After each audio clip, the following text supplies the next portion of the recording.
Entendre grâce à la lumière. Drôle d'idée? C'est pourtant ce qui se produit presque à chaque fois que l'on a une conversation téléphonique avec nos amis d'outre-mer. À bord d'une fibre optique, pas plus grosse qu'un cheveu, notre voix est convertie en ondes lumineuses qui voyagent à plus de 300 000 km à la seconde. On peut même y faire transiter des centaines de milliers de conversations simultanément, sans même qu'il n'y ait aucune interférence.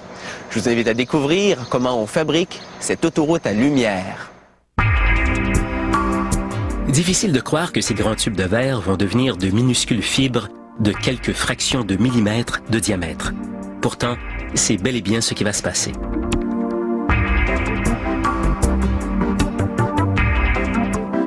On commence par un petit bain à l'acide fluorhydrique. Assez corrosif, merci. Aucun résidu huileux ne résistera à ça. Chacune des extrémités de ce tour reçoit un tube.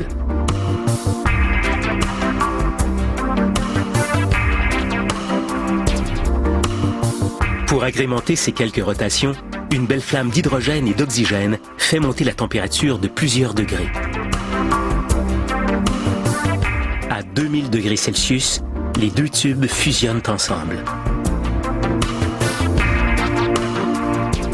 Le fruit de cette rencontre est vite amené dans un autre tour. Cette fois, le tube recevra un mélange de gaz pendant qu'il traverse un brûleur. Parmi ces gaz, on retrouve du silicone liquide, ainsi que du germanium, un élément qu'on utilise comme semi-conducteur dans les appareils électroniques. On chauffe les gaz pour provoquer une réaction chimique. Cette réaction laisse des traces, une suie blanchâtre à l'intérieur du tube. Elle fondra à son tour sous l'effet de la chaleur.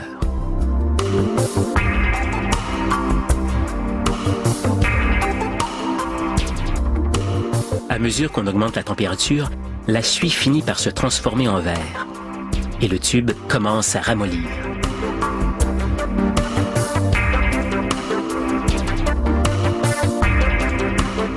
La chaleur devient tellement intense que le tube s'effondre sur lui-même pour combler le vide à l'intérieur.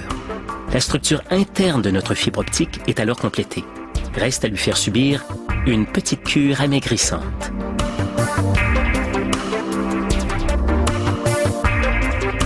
Première étape, isoler cette structure pleine de notre vieux tube creux.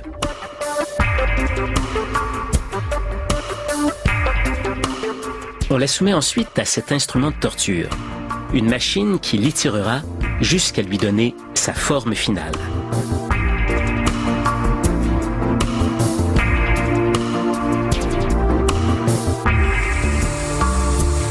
Voici le four compact, qui chauffera une des extrémités jusqu'au chiffre magique, 2000 degrés Celsius.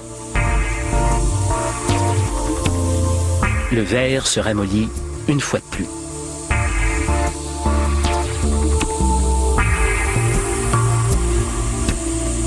La gravité de son côté, elle l'aide à s'étirer comme du miel qui dégouline d'une cuillère.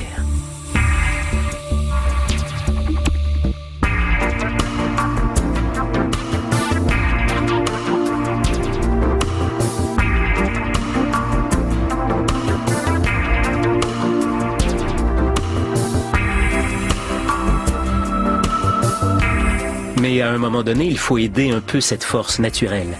On utilise alors un poids pour étirer le verre au maximum jusqu'à ce qu'il ait l'apparence d'une mince fibre. Des poulies mesurent la tension exercée sur la fibre, tandis qu'un moniteur en vérifie le diamètre. 1/8 de millimètre, très exactement.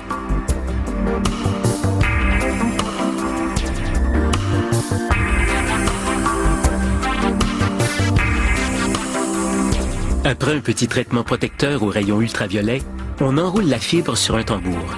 Soit on l'expédiera telle qu'elle, soit on la mettra dans des plus gros câbles. Les câbles de fibre optique coûtent cher à produire, mais ils sont plus petits et plus légers que les bons vieux câbles de cuivre. Et surtout, ils transportent pas mal plus d'informations à la fois en restant à l'abri des interférences. En prime, les conversations qui s'y promènent peuvent difficilement être mises sous écoute, sans qu'on s'en aperçoive. Et tout ça grâce à une technologie fort complexe qui exploite un principe tout simple, la lumière voyage à travers le verre.